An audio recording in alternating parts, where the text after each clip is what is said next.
All right. Hey, so many fun, friendly faces out there. Welcome, everyone, to the Dean Speaker Series. I'm Jenny Chapman. I'm the Dean at Haas. I am so incredibly excited about tonight's event. It's co-sponsored with the Center for Social Sector Leadership, and I'm really thrilled to invite our two guests, Jess Smith and Ohemaa Nyanin from the Golden State Valkyries. Yay! Woo! The newest team in the WNBA. So the Valkyries WNBA franchise is going to begin playing in 2025. I think you can start getting some premium tickets, although there's some things are sold out already, so you need to hurry. Of course, the team wants to win championships, but another pillar of the team is to make a positive impact on the community, which is something we admire deeply. Jess is the president of the team, overseeing all business operations, and she got the job because she's known for what we at Haas call questioning the status quo. At Los Angeles' Angel City Football Club, part of the National Women's Soccer League, she proved that purpose-driven models are possible in the sports industry.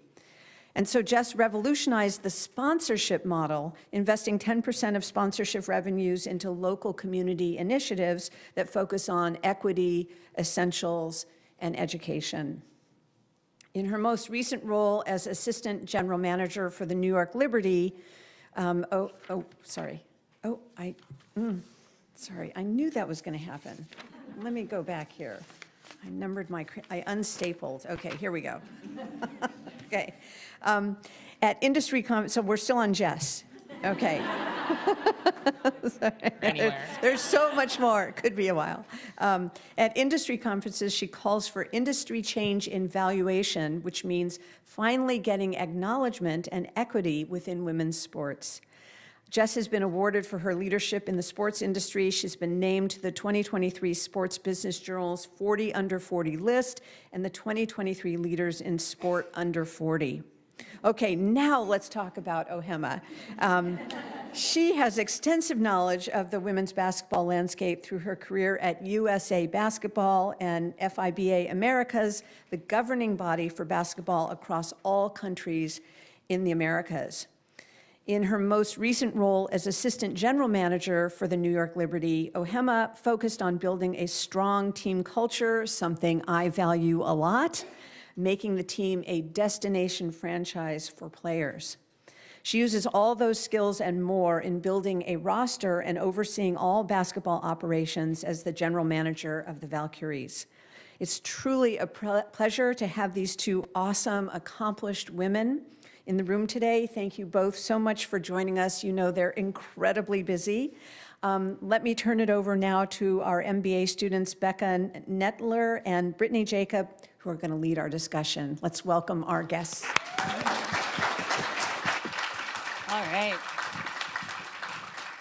All right.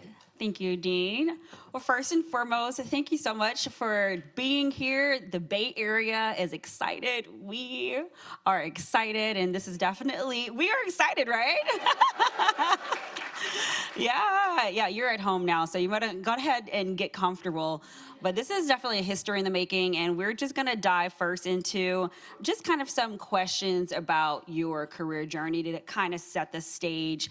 When you reflect on your career journey, what were some of the barriers you encountered in advancing to the positions that you're currently in, and how are you going to incorporate those lessons learned as you built a team?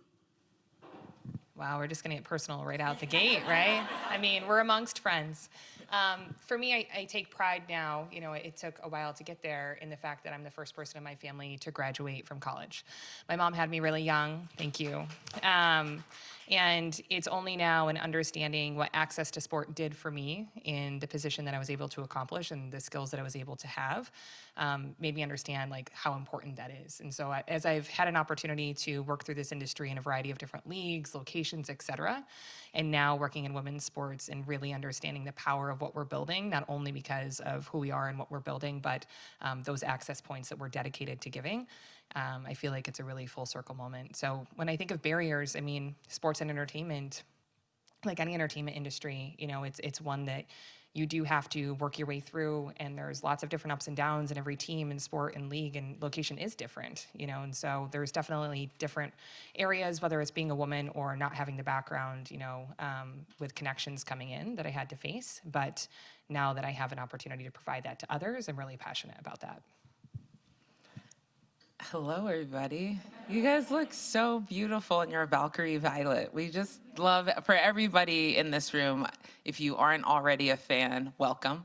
To answer your question more specifically, I think for me, how I've looked at the barriers to entry, my parents just were immigrants into this country.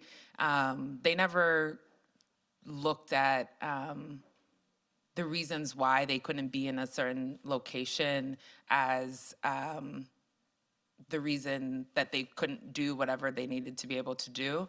And so they just instilled that into me. Just being able to say, great, it's you and I can't work together, no stress. I'll go somewhere else. And now I'm sitting on this stage in front of all of you. My journey through sport, more specifically, is a direct representation of, it's okay, we don't have to work together, but I will get to where I need to get to, and I'm going to do it my way, and I'm going to do it authentically, thoughtfully, to be able to get to where I need to get to. So, How would you say that you're going to use that to shape the future culture of the Valkyries? Yeah, I think a phrase that I say ad nauseum is people are a product of their experiences. And so my experiences will lend to everybody just being open to understanding that it is okay to be you. First and foremost, it is okay to struggle. It's okay to fail. And failing can't be the end all be all. You fail, then what? And if the then what is, you know, kind of cower and or walk out the door or give up, then this isn't the place for you. This is a place where we will be as open as we can be to the community, to our fellow staff members, and to our athletes first and foremost, to make sure that they understand that the platform that is being built for them, they will have a hand in it as well. I'm going to dive a little bit more into just kind of the leadership. First of all, we have powerhouses on the stage, so I want to acknowledge that. But when we think about your respective backgrounds, how do you plan to collaborate and divide the responsibilities as president and GM of this organization? How do you ensure this cohesive leadership approach for the Valkyries? I mean, first, we have to spend time outside of the office together. So I'm just going to say we saw Adele. She will be the key to our success. We will call on the moments and the energy that she gave us in these stressful times. But that's big, right? You know, I think talking about our journeys into Golden State, sitting with this ownership group that even enticed us to take these roles individually, was the same. You know, what I really respect about Ohemaa, to talk about her, you know, right here, is she's not only a powerhouse in everything that she does, but she's a great human being and somebody that you want to work with, somebody that you want to fail and succeed with. And I think we are both people that are expecting those ups and downs. And so, like, we're not scared of them. We're like, okay, give us another, because we're going to keep moving. But a lot of it involves communication at a high level, right? Like, we are running different parts of the business, and yet it is the Valkyries, right? And so that's on us, you know, and we've already instilled some things like offsites for our leadership team. I may or may not have made everyone take an Enneagram test. I'm an 8. We can talk about it later. It comes with a lot of baggage. Also not surprising, I'm a challenger. But those moments are important, right? And I think the biggest moments that we're working on is really understanding from the forefront where our blind spots are, right? Like, even the Enneagram, like, you know, it is what it is, but we can immediately see what we don't have. We can immediately see the perspective that we need to make sure we're putting in the room and challenging ourselves to be the best every day. But that's my take, but I feel fortunate to do this beside Ohemaa every day. So Jess was a part of my interview process, and I didn't know much about her, but to get the opportunity to interview you, you must do research on all the people who are interviewing you. It was a gauntlet of people that I had to, that interviewed me. And the one thing that I took away from the conversation was, can I say this word? Badass. So she has done everything with her heart, and has been able to change narratives around the business and the business of women in sports, by doing it the right way, by doing it kind of like with her heart. And I just thought to myself, if there was anybody that I wanted to have as a partner in crime, it would be her. So in venturing into the unknown of a blank canvas, not being able to know what athletes we're going to have, if the coaches that I thought I could get to come in and coach with us, or the staff members that I had identified before would accept this position, I would know that I would have a business person next to me that would always just support me in all the different ways. She makes all the money, I spend all of it.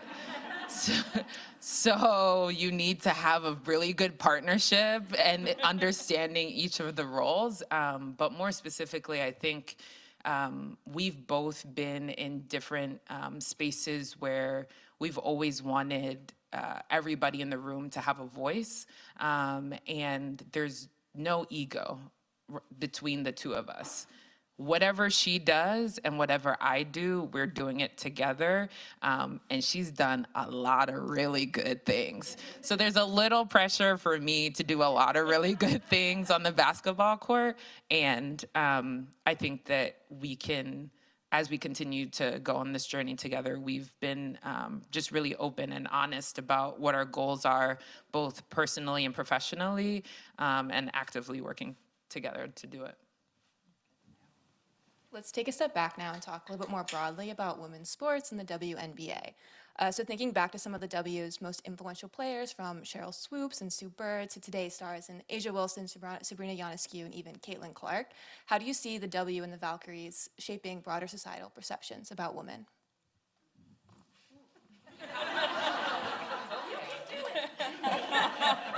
Should we stretch first?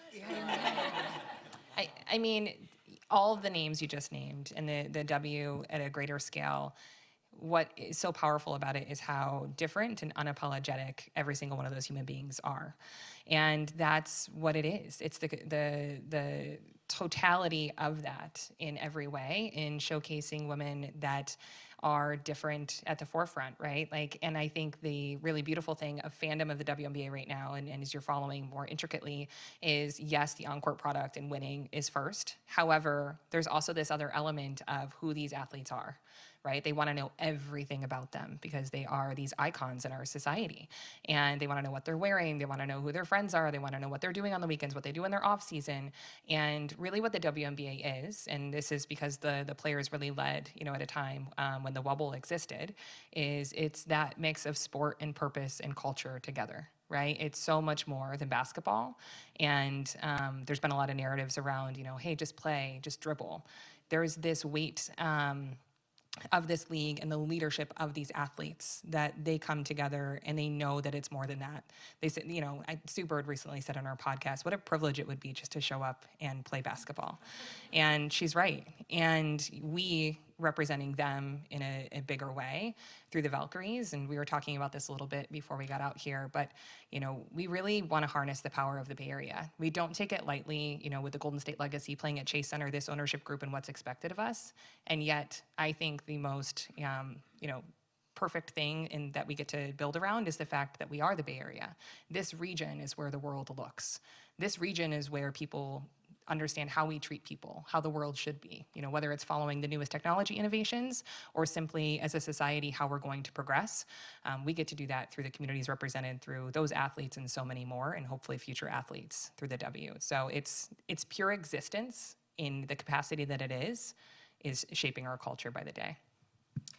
Yeah, The only thing that I'll add is the platform that's already been created helps for the athletes that are unknown currently to be known by just making our team, right? So some of the heroes of the finals, Niara Sabali, Leo Phoebish, you know, they were my former team, so I get to gush on them a little bit. But those are athletes that a lot of people were like, who are they? I think it was game one, the number one looked at Google kind of search was Leo Phoebish, like who is she, you know? And Leo has been a professional since she was 18 years old, and now she's a WNBA champion as well from Germany and kind of all that. And so the opportunity for the Valkyries is to make sure that the other athletes that probably haven't gotten a lot of their shine but are equally as talented and are worthy of the limelight will get that as a result.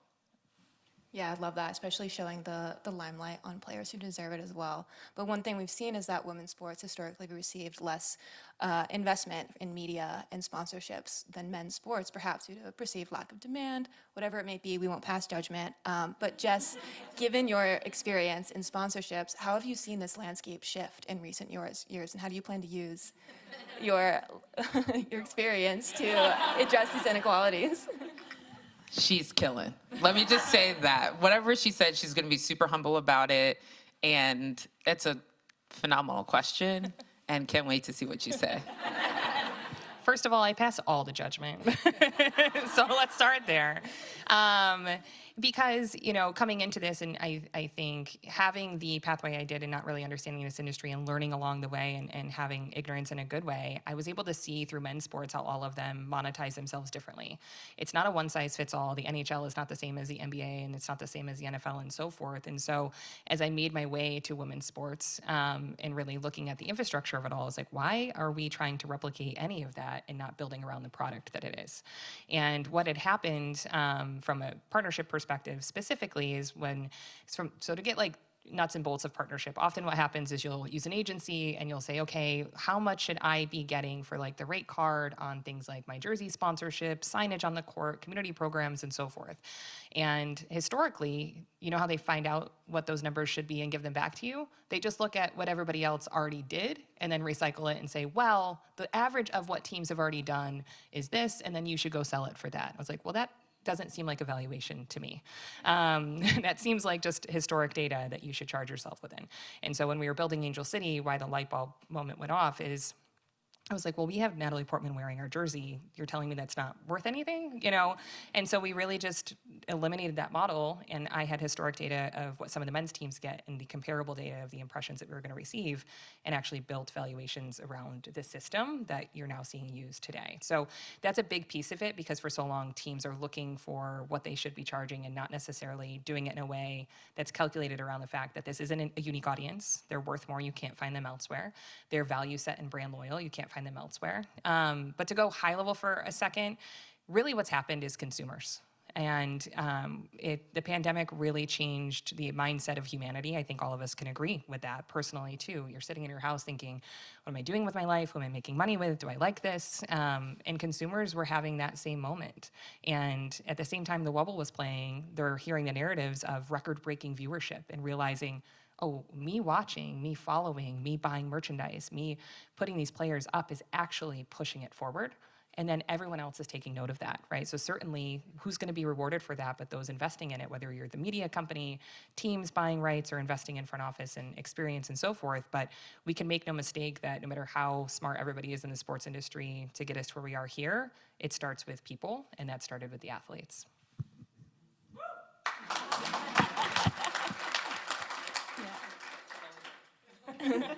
Another more positive trend we've seen is that women athletes have really been increasing in visibility lately with, you know, Simone Biles and Alex Morgan really becoming cultural icons. But leadership roles for women remain a challenge off the court. So how are you ensuring that the Valkyries will be supporting women's leaders in the organization going forward? Wow. Okay. You guys are so good at this. I don't know how many interviews I've been on, and they're not asking these questions, so they should definitely be. You guys, we should get you guys to be doing that. So I don't think I can say this out loud, but there's a lot of things that I can't say out loud. But I think some of the things that Jess and I have done more specifically is just look at the landscape. When we post a role, when we have conversations with people, evaluate the talent that are excited about coming to work with the Valkyries. Every person in leadership currently is a woman, and they all are overqualified for their positions. So I can say that without, being shy about it. My VP of Ops is Vanya Chernovets. She is a former GM, won the Euro Cup in 2 years of being the head of a program, and I asked her to come and be my number 2, and she said yes. Natalie Nakase has over 20 years of experience in coaching, 10 years with the Clippers, 3 years with the Las Vegas Aces, a team my former team knocked out.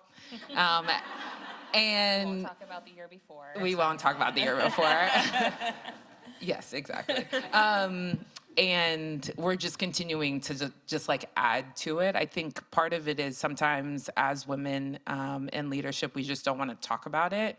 But we are actively making sure that our leadership structure and all the way down to everybody that works with us are the microcosm of the communities in which we're going to serve. To Ohema's point, we don't want to talk about it, we just want to be about it. We want to walk the walk, right? And so, the staff that we're hiring has to feel emotionally connected to the products that we're building. So regardless of gender, finding those candidates that get it, because whether you're the person on the phone selling tickets and understanding the weight of what that means in the community that you're building, the person meeting with companies for partnership and understanding how to bring them in and understand how to use this, or recruiting players into something bigger than themselves, that piece matters. But also, 92% of women in C-level positions have had access to sport.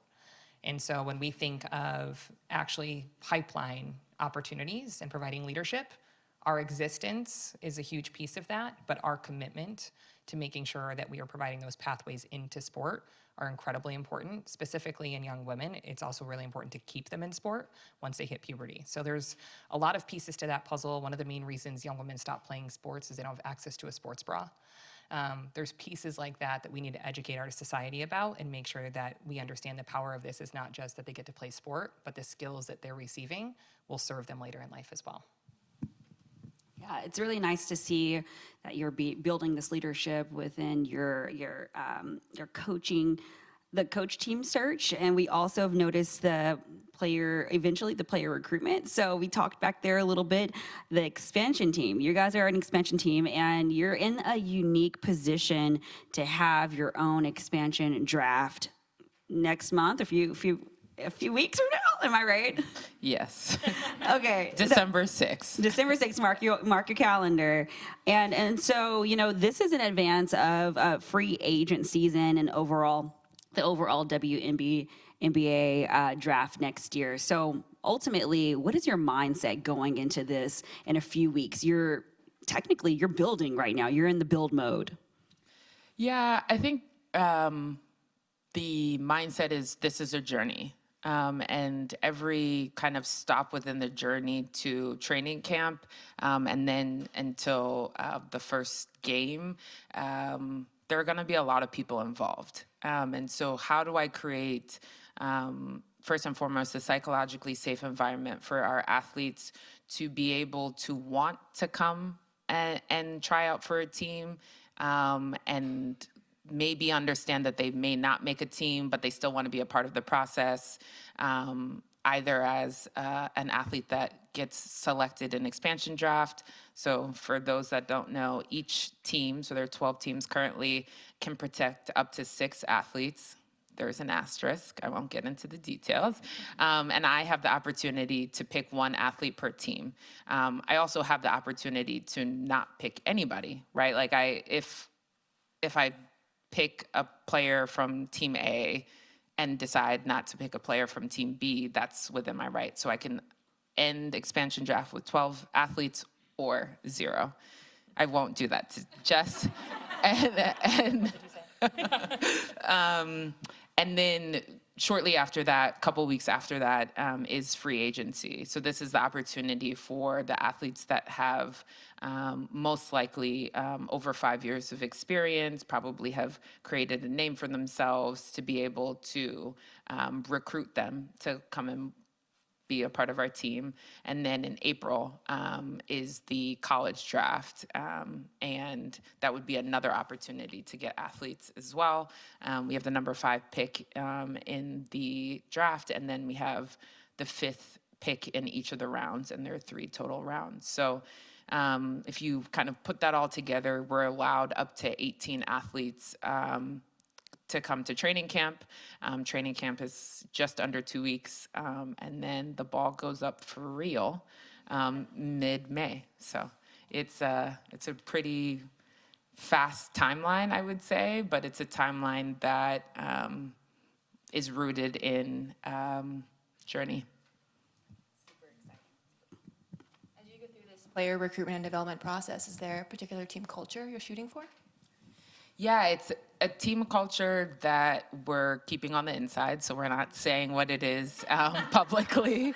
But there is one, and I think something that Jess and I talk about more specifically is the growth mindset around what we think culture should be right now, and how we allow for all of the athletes more specifically to come in and add to the culture. So we don't necessarily want to impress upon them what we think Valkyrie basketball is. They're going to show us what it is through practice, through games. And so hopefully at the conclusion of this season, which is probably too long for the average fan, we will be able to define what our culture is. But I think what's really important is just the organic nature of, one conversation, one thought, one play, one, exchange between people can ignite something that we probably aren't already thinking about. Have the team, all eyes presumably switch to execution and success on and off the court. So one thing that hasn't been mentioned is that the Valkyries are the first WNBA expansion team since 2008. So you guys may be used as a model for what expansion may look like in the future. So how are you guys measuring success, and how will you know success when you see it? From a business standpoint, it is, first and foremost, fandom. Right? So as any new business, you're focused on 2 things: user acquisition, and then pushing those users into repetitive use and to get really granular. But what that means for us is we want a packed house, right? So we have 20,000 deposit holders currently in line waiting to buy season tickets, which is just unbelievable. So the capacity of Chase Center is just over 18,000. So we are in the process of converting them, having seats selected. That's a huge piece of success for us, and will certainly set a new standard in the WNBA and beyond. I say often in what we're building in the WNBA in total, we are going to be one of the most powerful sports leagues in the world. You can leave women's out of it. We have star power, we have the fandom, we have the viewership, et cetera. And we hope to be one of the examples of what that's going to look like moving forward. Partnership, for sure. But also how people feel about us, right? That's the most important thing. You can go to a lot of sporting events and have a good time, enjoy the food and the beverage and the atmosphere and whatever happened on the court, the ice, et cetera. When you come to a Valkyries game, it's really important that you feel something, that you feel connected to the community around you, and that you leave wanting more of that. And so that's really what we're working on. You can probably see that even from how we built our brand, right? There were a lot of assumptions that we would be blue and gold. Of course, the Warriors are one of the most notable brands in the world from a sports perspective. And yet what we're building is different in our own legacy. And how women's sports fans are specifically entering fandom is actually through merchandise first. And so our merchandise in 4 months' time from brand launch had sold in all 50 states and 70 countries worldwide. And that to us is showing that everyone's watching what we're doing. So it's a great responsibility, But our everyday right now is really dedicated, whether it's on court or off court, providing the best product that that community deserves in every which way. So Mr. Joe Lacob made a statement that I now live by, that we will win a championship in the first 5 years. And so what success looks like leading up to that, we haven't defined yet. I think, again, just trying to like manage expectations for our athletes first and foremost. Jess deals with the fans. I deal with the athletes, right? Like, and I want to make sure that they understand that this is big. So this is the first team, as you said, since 2008. Now there's Instagram. Now there's Twitter. It's still called Twitter. You know, like there's a YouTube, there's like so many outlets. And so the pressure is going to be immense. And so I want to make sure that collectively our athletes are going to be, they're going to have a say in what success looks like. And because I don't have any currently, I get to punt that question. So we'll come back in April, right? Speaking of pressure, how are you currently managing it? I mean, are we? We went to Adele. Adele concerts, yeah.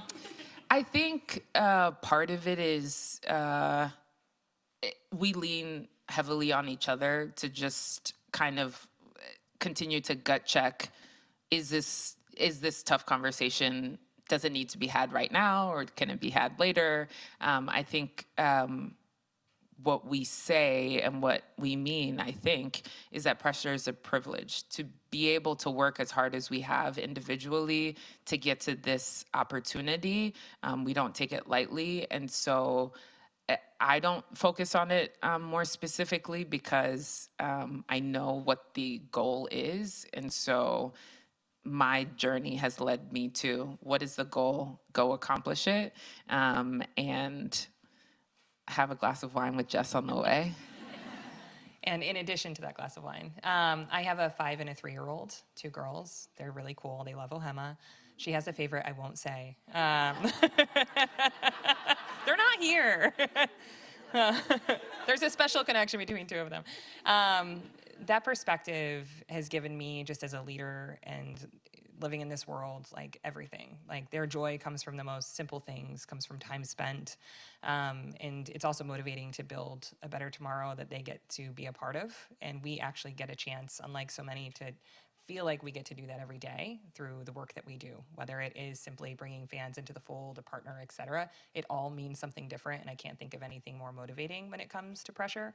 And being an 8 on the Enneagram scale, I also shift to a 5 when I'm under pressure, which means that I want all the details and all the data and to get my facts straight, to prepare everyone for everything and make sure that there's like no fails. So I will say I'm also in that zone of like seeing all of our weaknesses right now and preparing us for battle over the next 6 months so that we can live up to everything that I know this group of people is capable of doing. We've talked a lot about impact on the court, and now let's kind of transition a little bit more to impact off the court. You mentioned the 3, the sports, culture, and purpose. Can you talk to me a little bit how you guys plan to measure and track the Valkyries' impact on the local community? Local community is very important to us here at Berkeley, definitely near and dear to my heart, and even speaking to you all earlier in the back, community is very big to you guys. So can you just expand a little bit on what you guys are doing in the local community beyond just the game attendance? And even before we get to the Valkyries, you know, this ownership group is an incredible leader in that. So the Lake Ups and the Goobers, we have the Golden State Foundation, which gives equally both to Alameda County and San Francisco County, and does just tremendous work when it comes to education and pathways. So we're fortunate to be a part of that. And for us, you know, walking the walk, as we talked about earlier, in just our business culture, but also externally is very important. So from a partnership perspective, we've announced 2, there'll be a 3rd one announced here shortly, and many others in the mix that will be public soon. Every partner of ours at a founding level and above will have significant investments that we're making back together into the community, right? So when you're gonna see us show up with JP Morgan Chase and we're gonna have freedom on our jerseys, that's not just seeing a brand, it's making sure that we're thinking through supporting small business, giving visibility to that, talking about the inequitable lending that exists in those spaces and how to make sure that we're supporting those pathways too. When you see Kaiser Permanente, we're going to be talking about access to sport, making sure we're providing that in all areas of the Bay Area, et cetera. And so it's not just partnership, it's really making sure that when we look at what we've done in the course of a year, and when we sit on this stage, hopefully in 5 years, to talk about what this journey has been like, we're talking about millions of people impacted through our brand. I think we're also in a really unique position as a part of Golden State with the commitment we're seeing with one another. As we think through access to sport and the academy system that we have in play already for youth, we're really thinking through the interchangeability of jerseys between both so that there's idolization of all genders. Like, I grew up thinking Shaq was really cool.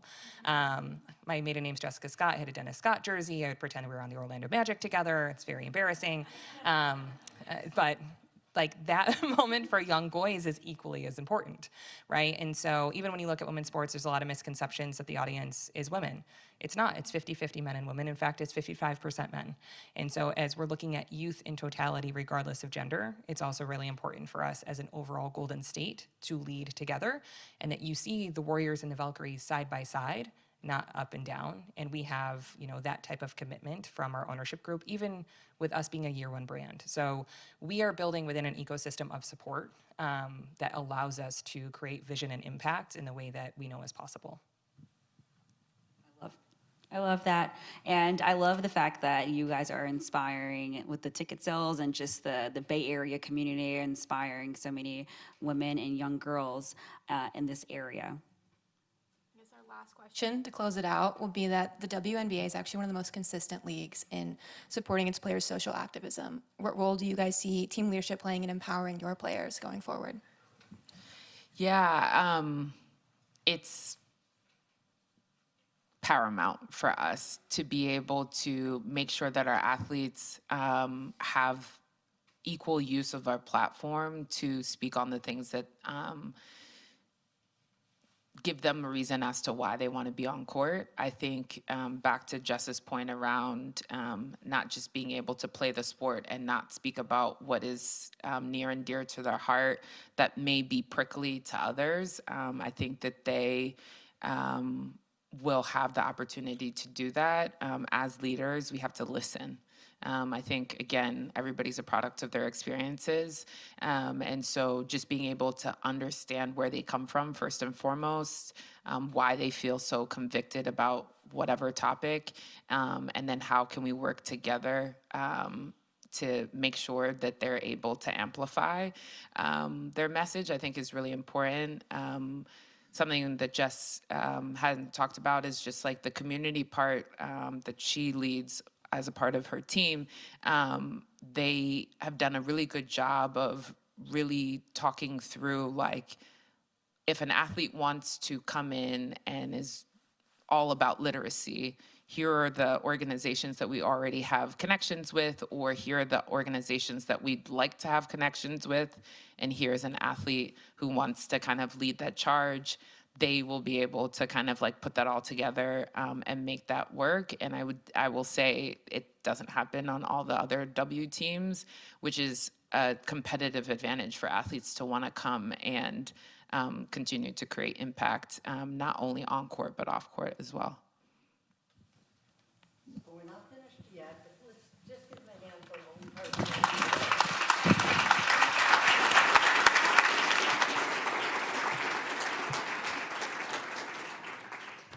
My name is Nora Silver. I'm the founder and co-faculty director of the Center for Social Sector Leadership, CISL, here at Haas, and I'm here to talk about CISL and sports. So I want to start with being a product of your experience. This is a personal moment for me. I grew up in inner city Philadelphia, playing the only place we had, which was the alleys, and we played stickball. When I was 9, We moved, and from then until I was 12, I pitched on a boys' baseball team. Why? Because there was no girls' team. When we moved, my father built me a basketball hoop. By now I was in high school, and neighborhood kids and some of my fellow students came by to play. Who? Mostly boys, because that's who played basketball. Those were the days when my mother called me into the kitchen and said, "Stop beating the boys and shooting." Instead, I played in high school. I played in a Division I college, George Washington University, as a freshman, as a starting point guard. Don't look at my height. George Washington University. And I loved the game. But there was nowhere to go past that. There was no WNBA. So I took my skills elsewhere, to impact leadership positions, and finally to here at Haas, to found CISL, to help you, students, alumni, partners, to create impact. But I never lost that love of sports or sports analogy, so here it goes. Creating impact first is a team sport. It requires managing multiple stakeholders with a common purpose, inside your organization and beyond. So what does CISL offer to help you practice those skills? Conflict Lab, social sector solutions. And to understand the kind of change you're trying to make in the world, we have a course, Social Impact Leadership and Strategy, and another, Reinventing Capitalism. Yes, we're Berkeley. Creating impact demands a narrative, a compelling story of change, and a vision of what the world can be. Clearly communicating your own purpose, purpose of your cause, and a sense of urgency. So here at CISL, we offer social impact marketing. And I'm excited to announce we will have a new course in the fall, something we used to offer that was very popular, called Large-Scale Social Change, Social Movements. I see some heads nodding. This is great. Okay. Creating impact also requires working within or being in charge of governance of any organization, whether it's team owners, boards of directors, public commissions. So what do we do here? We offer you Berkeley Board Fellows and nonprofit boards. And right now we have 3 alumni designing a new program called the Alumni Board Community. And you cannot create or sustain change unless you have a financial plan to drive sustainability, to challenge assumptions, create new business models, and relentlessly drive toward financial health. So we offer you business models for social impact, strategic management of nonprofit organizations, and impact CFO. And finally, you cannot even be sure you are achieving impact without a focus on data, data-driven decision-making, continuous learning, and improvement, which you can learn in social impact metrics. All of our programs have some sports component, and I want to just pull out a couple for you right now. Berkeley Board Fellows, where we place our MBA students on local nonprofits. Playworks, this one's for you. Ohemaa is on the board. We have board members. Would you stand up from Playworks? We have the CEO, the executive director of Playworks.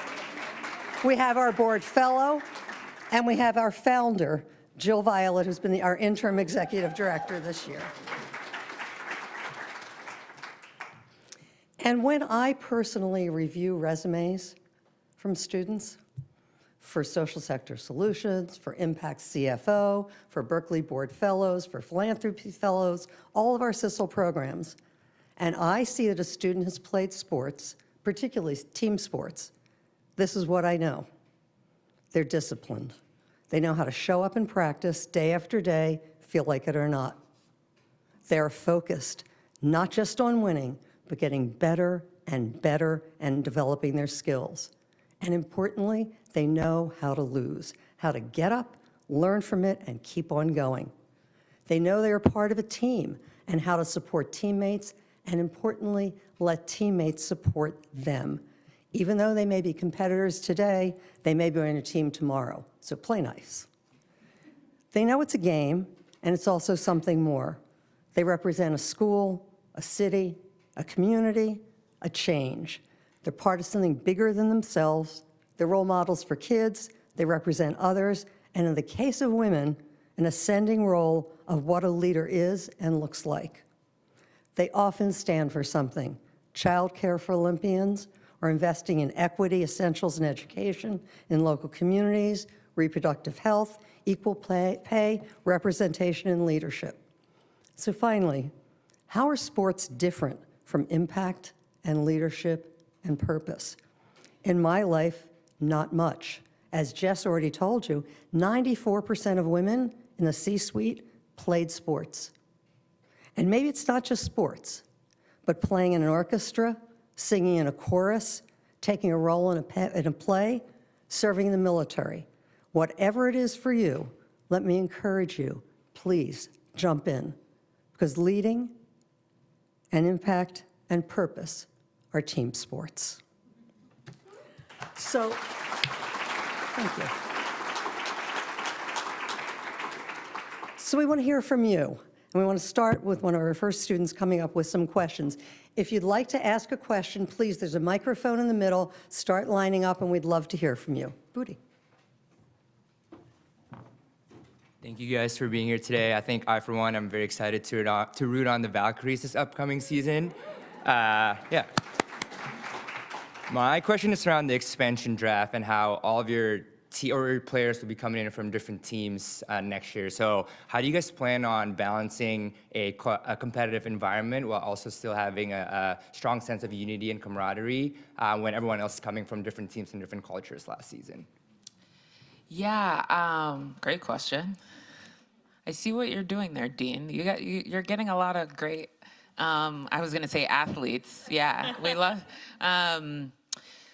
so it's a delicate balance, and it's a combination of a lot of things. So first and foremost, I talk about it ad nauseum, but like, are they a human? Like, are they somebody who's coming to build, right? I think when you think build, you think losing, you don't think winning. And so, not to get into the nitty gritty details of like, if I can or cannot, but like, based off of watching a lot of film, all the athletes that are unprotected, they're being evaluated on their character. I have a lot of relationships with these athletes based off of my tenure within the women's basketball landscape, and so can speak to it. So does Natalie, so does Vanya. So the three of us together are first and foremost making sure that these athletes are good humans.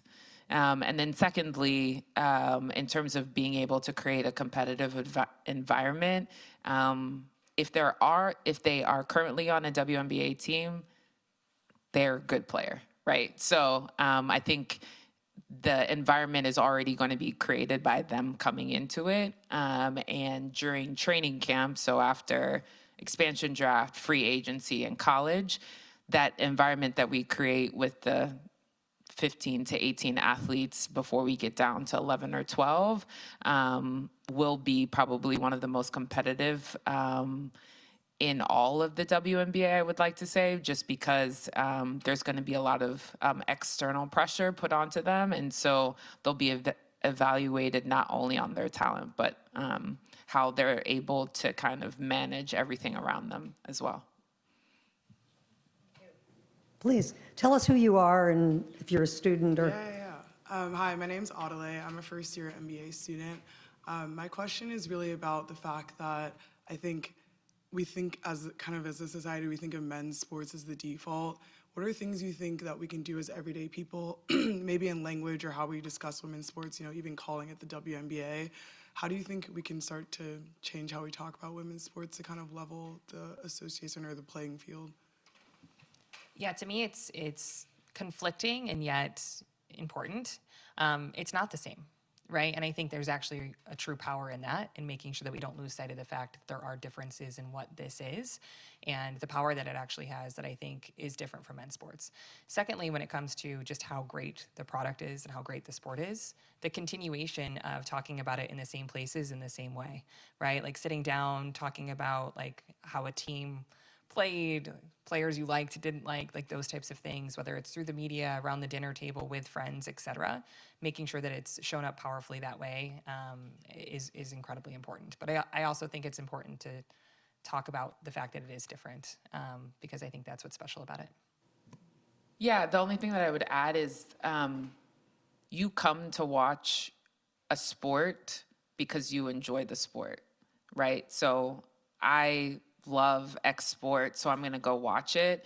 I think the narrative is changing because of the Caitlin Clarks and the Asia Wilsons and the Brianna Stewarts and the Sabrina Ionescu's. Like, I will walk, not in gear, and just hear random people at a bar be like, let's put on ESPN and watch the W game.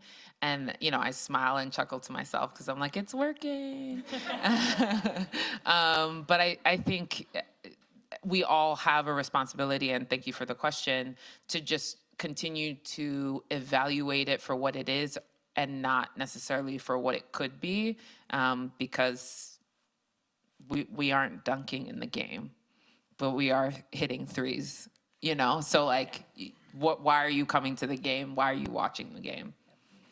One of the stats that was shared at league meetings last week is that for all sports, when they look at how long someone tunes into the actual game, the WNBA is directly behind the NFL with fans that when they're locked in, they're watching the whole game.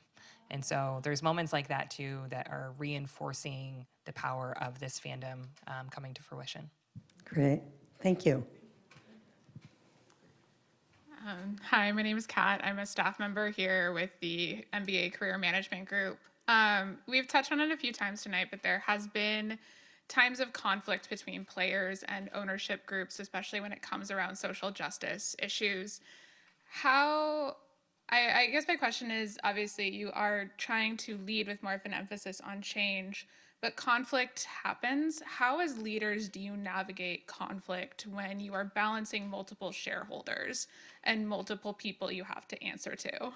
Any tips for, so many of our students are upcoming leaders, any tips for how to navigate those situations? What is your name? Also, your shirt's great. Thank you. Yeah, conflict resolution is the core. I think part of it is allowing each stakeholder to have a voice within the room. I think first and foremost, we aren't the grown-ups and the athletes aren't the kids, and our owners aren't the elders of the community. We're all human, right? So just being able to have conversations as humans, first and foremost, I think is really important. Secondly, I would say it depends on each of the different conflicts, right? Like there are some that can be easily navigated as a result of you may not be a part of this experience, and let me just break this down to you a little bit more so you can understand why they feel so much passion behind, a certain topic.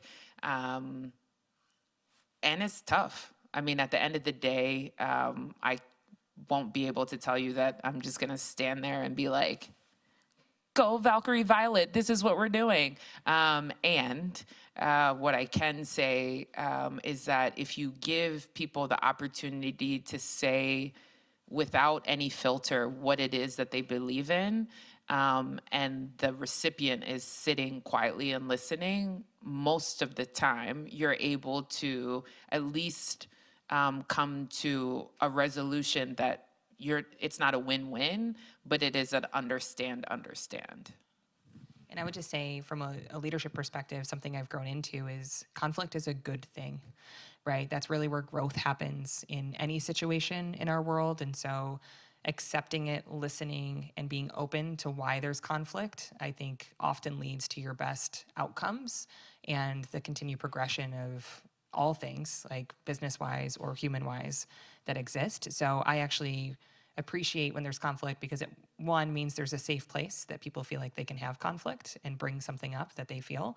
And two, as a leader, you can see it, which means you can work on it. So much.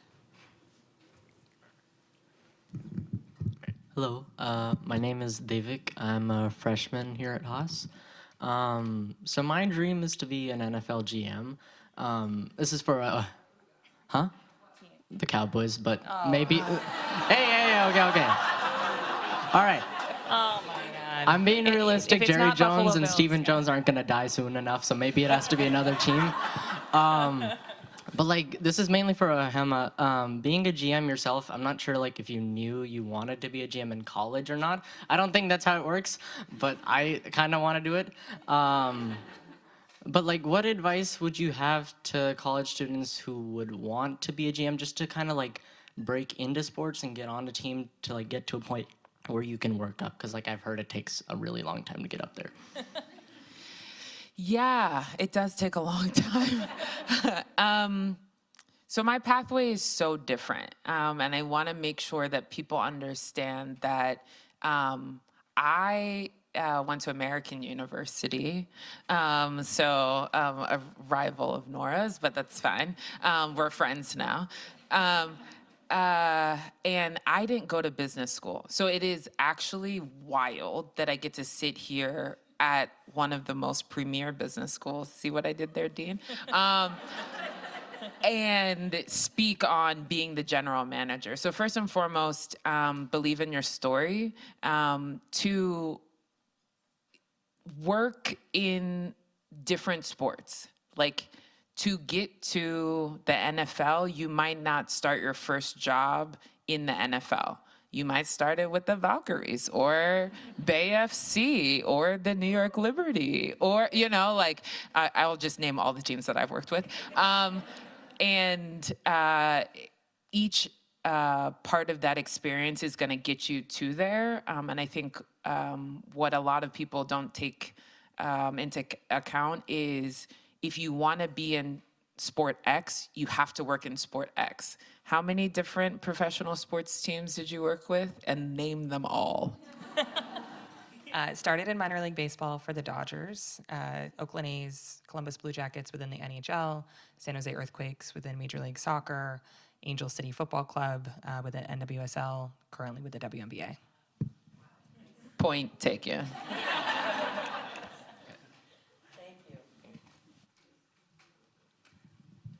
Hi, thanks so much. I'm Sarah. I'm a first-year full-time MBA. I just had a question. So equal pay in women's sports has obviously been a topic of conversation for a while, and I think in the WNBA in particular came to light this year with Caitlin Clark's contract. I'm curious, I know the collective bargaining agreement is up this next year, so how as women in leadership positions can you really advocate for equal pay for players as well? First of all, legally, we can't say anything. No. We really can't say anything. But here's what I'll say, how to actually, and we're really passionate about why we're building this way and why actually building good business and generating revenue is important, is you have to build great business so that players can actually benefit from those collective dollars, right? And so that's incredibly important to draw investment into this league every single which way. Ultimately will lead to more success on all sides of the table, players included. And so very passionate about that piece. It's not just generating more money, it's generating more money with pay equity in mind. Hi, Sarah, also full-time MBA. My question is about how you're talking about building a new product and how the demand is separate and unique from the Warriors. What are you learning about this fan base that's surprising you or interesting to you? It's not surprising, to be totally honest. The work that we did with Angel City uncovered a lot of this too, in the fact that there's been an audience waiting for a powerful product like this to invest in. It's amazing to meet fans and to see all the different folks coming into it. That unique buyer, though, is really powerful, just period, right? So really leaning into who they are and just like the players, listening to them and making sure that we aren't making decisions for them, but allowing them to influence who the Valkyries are as we continue to progress as a first-year brand is really important. But I shared a little bit, I think the misconceptions are important, right? 55% men, 45% women, pretty down the line. The other piece of feedback through surveying, et cetera, is that so often in women's sports, people assume like, well, cheaper tickets and just like get people in the door and it's all gonna be great. I cannot tell you the number of fans that have come up to us and surveying that we've done where it's like, please make it cool. Like I am willing to pay for like the premier experience, the great show, the good seats, the good club that is women's sports, you know, and what you're going to see from our game day experience is also something for everybody in that realm. But we're not backing away from that in an unapologetic way. But our fans are the best in the world. I'll just say it. There you go. And with that, thank you. We have hit time. I just want you to think for a second, because I'm standing here thinking about it, the kinds of words you heard repeated here today. Team, humanity, community, right?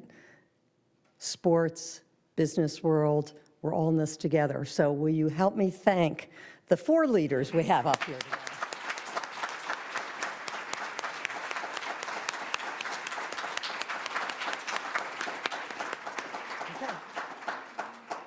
Did have a question, and you will be here for a little bit. Just come up to us and ask the question. Yeah.